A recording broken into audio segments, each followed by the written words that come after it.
سلام، خوش اومدید به این ویدیو. من آراز گیمر هستم.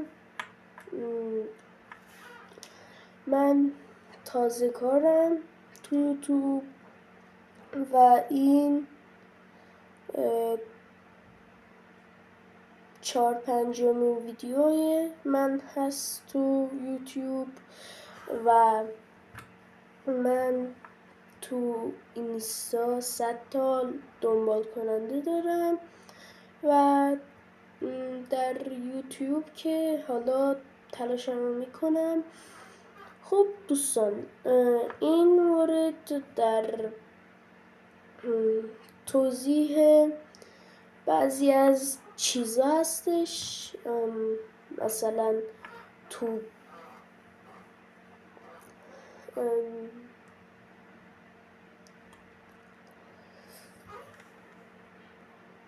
حالا خب بچه،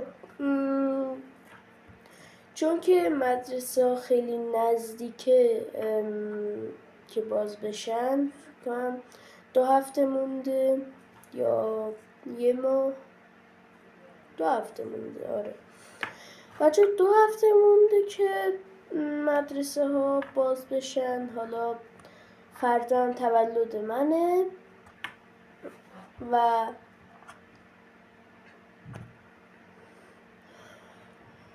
نتونستیم امسالو خوب ویدیو بگیریم، متاسفم بچه ها. بعضی از چیزا کلا خیلی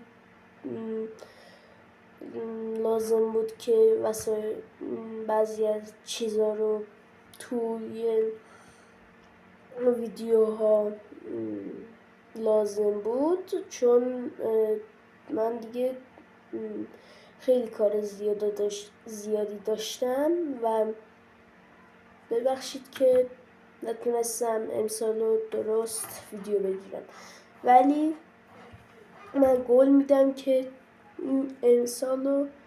امسال که نه، سال بعد که میشه حتما جبران کنم و امیدوارم از ویدیوهای من لذت برده باشید. حتما مشکل داشتید یا ایرادی داشتید توی ویدیوها، حتما تو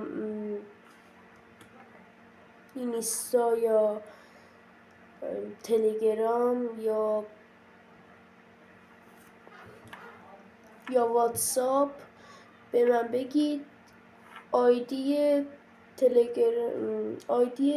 اینستام همین جا بهتون میاد.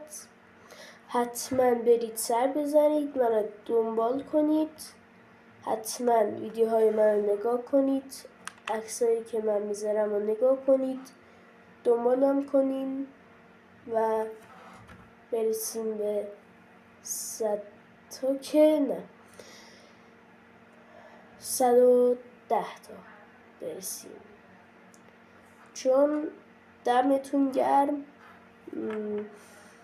تو 100 تا ویدیو که تونستید تو 100 تا دنبال کننده منو ببرید، دست همتون درد نکنه. امیدوارم از ویدیوهای من لذت برده باشید. فعلا